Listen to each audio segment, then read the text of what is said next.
Di nga itong mga pagbasa, gikan sa unang pagbasa sa Ebanghelyo, nagisgot kini sa milagro nga gihimo sa Ginoo. Ang milagro sa pagpakaon sa Ginoo sa daghang mga tao sa diutay rang mga pagkaon. No, sa atong sa unang pagbasa atong nadungog gikan sa ikaduhang basahon sa mga hari nga ang katawhan nga usa ka gatos ka buok, no, nakakaon sa kauhaan ka buok pan, dili nga busog sila, nakakaon sila, natagbaw sila. Unya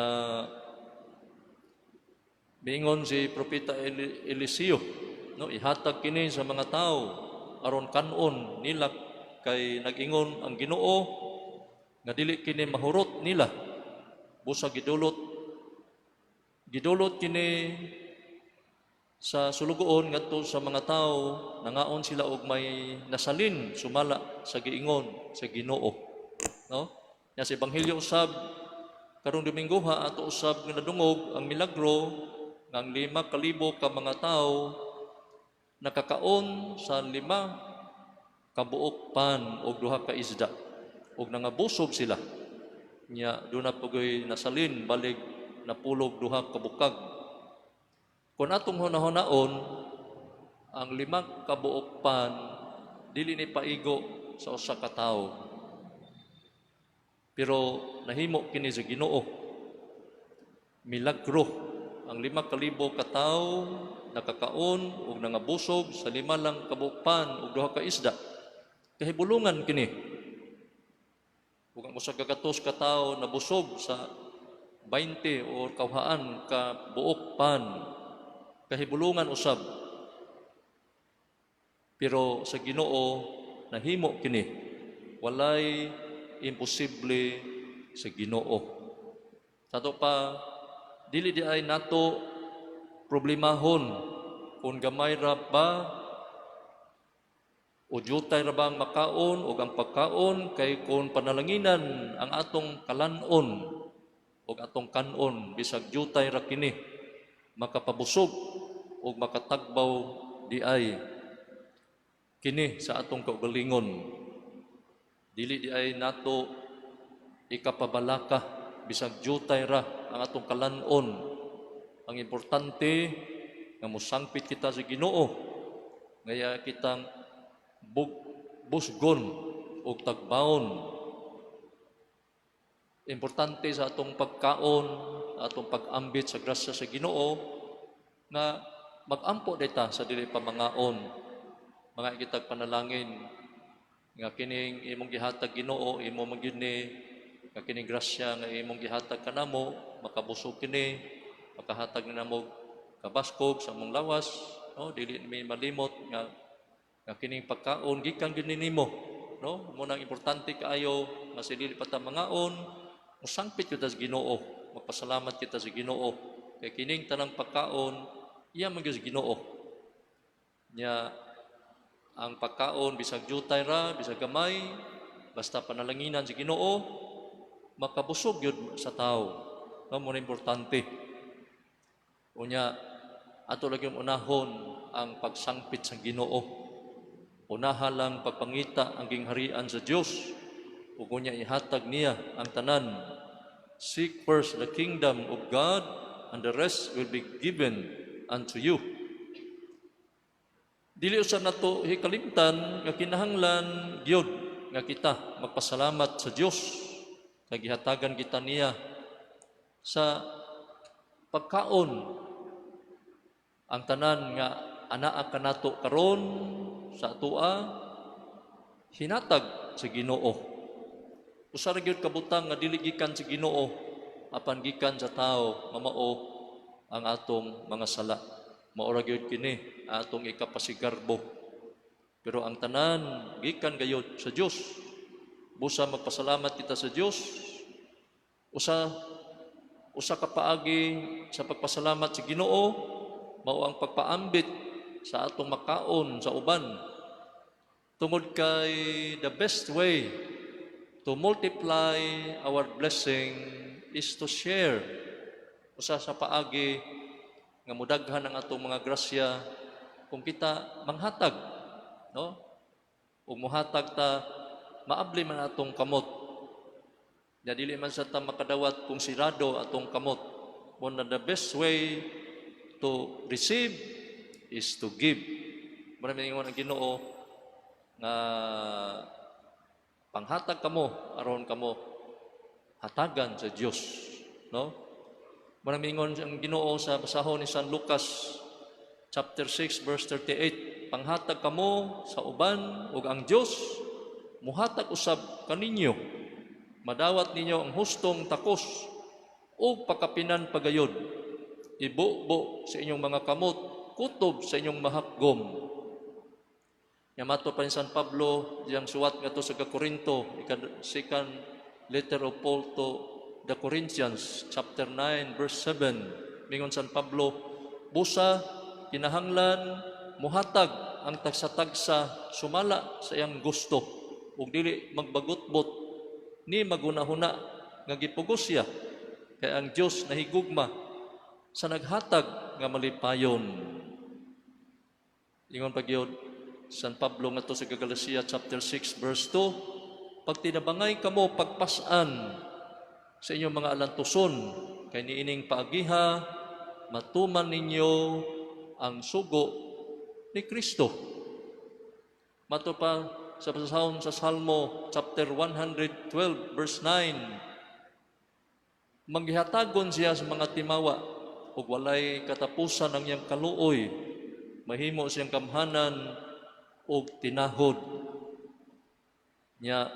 Matud pa sa basahon sa panultihon or the book of Proverbs chapter 19 verse 17, kung muhatag ka sa mga kabus, samara nga nagpahulam ka sa Ginoo, kay mubalos man kanimo ang Ginoo.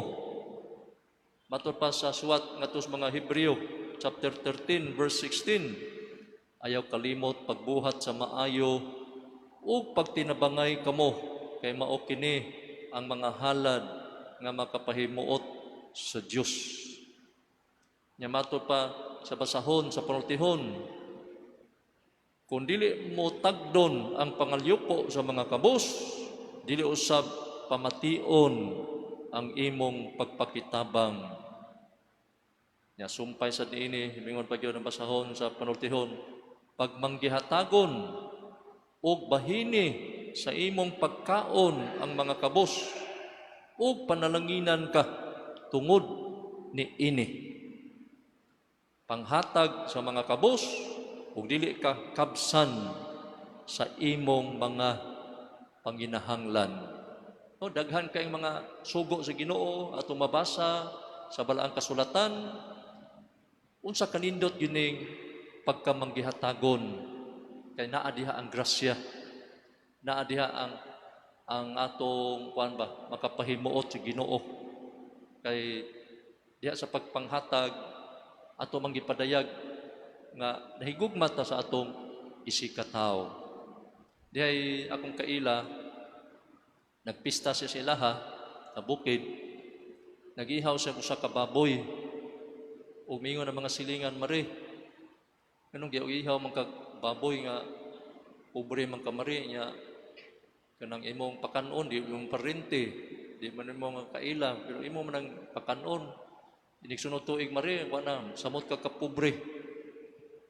Sus, pagkasunod tuig, nahibong ang mga silingan, katong nanaway, kay imbis usara tato kababoy ang iyang iihaw, pagkapista, pagkasunod pista, duha na kababoy, nahibong sila, pagkasunod sa tuig, natulo na sa kababoy, nagsige siya panghatag, sige siya kadawat.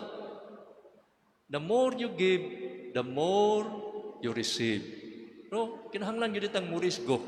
Kinahanglan ta mo pakita pagigugma sa atong isikataw, kay dili day kalimtan sa Ginoo ang atong pagkamanggihatagon. Kay dunay gingos panultihon, generosity has never made man so poor.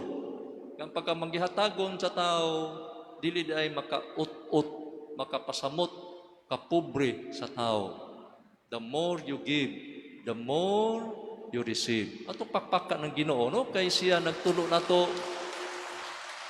nga agig pagpasalamat sa Ginoo, manghatag yun ta, no? Pasalamat ta sa Ginoo. Dihay usa ka klase, mingon ng maestra, okay children, pangan kuno mo ko sa kabutang, nga di maihap. Ingon dito usa ka bata, ako ma'am. Ingon maestra, unsa man? Kana mga bituon ma'am, di gyud maihap na, ma'am. Tindaghana, very good. Bikin sa pa. Ako ma'am. Sa may tubag nimo, ingon ditong bata, ang kani mga bas ma'am, di mahihap ma'am. Tinod, very good. Nya dito tumoy ang gikwan. Ikaw dong sa may tubag nimo. Isa ako ma'am. Ang di gyud maihap gyud ma'am no. Nga mas daghan pas bituon, mas daghan pas bas. Ang kani gyud atong grasya, mga panalangin ka atong nadawat gikan sa Ginoo. Di gyud maihap. Ingon maestra, very good. Mas daghan pa sa kabituunan, mas daghan pa sa kabalasan sa kadagatan. Di maihap, di makwinta.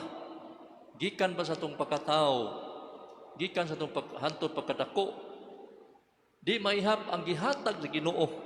Yung mga pagkaon, mga panalangin, no? Imagine lang yun na. Ang kanang mga isda sa dagat, matag adlaw ang mga mananagat, magsige kuhang isda. Pero ngano nagyapoy daghang isda? Ngano man? Kay gipangga kita sa Ginoo. Di gusto ang Ginoo nga kita malunusan, nga kita magutman. Gipakaon kita sa Ginoo. Iya gitang atimanon. Kay siya atong amahan, siya nga ang atiman. Si Jesus ang pinadas amahan, nagpahibaw kanato nga way laing rason nganong gipakaon ta sa Ginoo, nganong giluwas ta niya, nganong ya kitang bentayan, giatiman kay gihigugma kita si Ginoo. Unang kinahanglan kitang makaamgo nga manghatag yuta kay kining atong nadawat gikan ni si Ginoo. No, sa ako nang giingon, the best way to multiply our blessing is by sharing. No? Kaya sa katapusan, diha yung sa ini dato, diadto siya sa doktor. Yan siya, Dok, mupalit ang takog tablitas nga makalipay na ko, Dok. Yung ang doktor, ano maday, senyora? Yan siya, yung ang dato, naana ko ang tanang mga butang nga mapalit o kwarta. Pero doon ay usa ka butang nga wag sa kuha. Yung ang doktor, unsa man na, senyora? Wag ko'y kalipay. I have all the things that money can buy, but I have not possessed the important thing in life, which is happiness. Manang ingon siya, nakatablitas dok nga makalipay sa kuha. Yung ang doktor, nagdugay-dugay lang ko, panambal sa kalibutan. Kargado ni ko mga tambal, mga pait man siya, di maging makalipay sa tao. Kung arahan ka masulbad imong problema, nga malipayon ka, hala, paminawa ni akong istorya sa akong tiksilhig sa akong pisina. Ingitawag si Kuan Junesia, istoryahe gyud siya sa imong kinabuhi. Ingon des Junesia, senyora, doktora, kaniadto, nga bago pa kong minyo, malipayon kay ko. Kaya nakabanak kog buotan. Nya pag anak nako pila ka buwan na nalipay ko. Sus pila ka tuig namatay man akong bana. Pagkamatay kong bana pit na kong guula. Ya pila sa ka buwan namatay sa kong anak. Samot akong kaguol. Unang dinhi ko ganahan mo suroy sa mga silingan. Di na ko ganahan mo tan-aw tao. Ya di na ko ganahan mo kaon. Niabot yung higayon nga murag wa nagyoy meaning sa kong kinabuhi. Pero usa ka adlaw ni ana doktora, usa ka adlaw ni ana senyora, nianhi ko sa opisina ni doktora, nanilhi ko dinhi. Ya paghuman ako silhig, ni pauli ko. Sus pagpauli nako kay do na may nisunod nga iring. Sus pag sud niya sa kwarto, isod sang iring. Dingon siya gigutom maning iringa, motong yang gitimplahan og gatas, no? Yang gipatutoy. So pagpapatutoy niya iring, ingon siya, Senyora, doktora, for the first time, sa pila na ko kabuan nga kaguol, mga kasakit, for the first time nga nakapakaon kog iring, gibati kog kalipay. Muto nakaingon ko sa kong kagalingon, mato pa niya, nga kung malipay ko, nga mananap akong pakanon, akong atimanon, unsa nakaha kung tao ang akong pakanon. Muto pagkaugma, nagluto siya humba, ipakaon niya silingan nga pobre, pagsunod ugma, luto siya adobo, ipakaon niya sa yang silingan nga masakiton, na sige sa pakaon matag adlaw, nidaghan ang yang kalipay.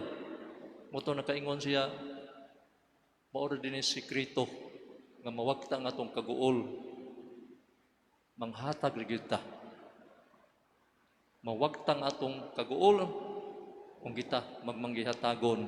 Umingon ang senyora, maura din sikreto karon manghatag nako. No? Daghang mga tao nga nangita sa sekreto sa kalipay. But if you want to search for happiness, there's no other way to happiness is to share. No, nilupitan ng kanta sa kanang sa We Are the World. We are the world. We are the children. We are the ones who make a brighter day. So let's start giving. It is in giving, it is in sharing that we show our love. Diya sa papanggihatagon, atong gipadayag ang atong silingan nga atong nga igsuon, and we make present the presence of God by sharing. Ang Ginoo mupuyo diri kanato kung kita maghinatagay, kung kita maghinatagay, kung kita magtinabangay, kung kita maghigugmaay. No?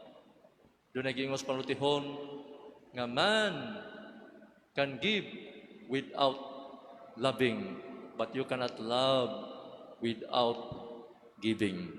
Manindog kitang tanan, no? Mag-ampo kitang Diyos Ginoo, nagatuo kami sa Diyos, ang Amahan, makagagahom sa nga tanan, magbubuhat sa langit ug sa yuta.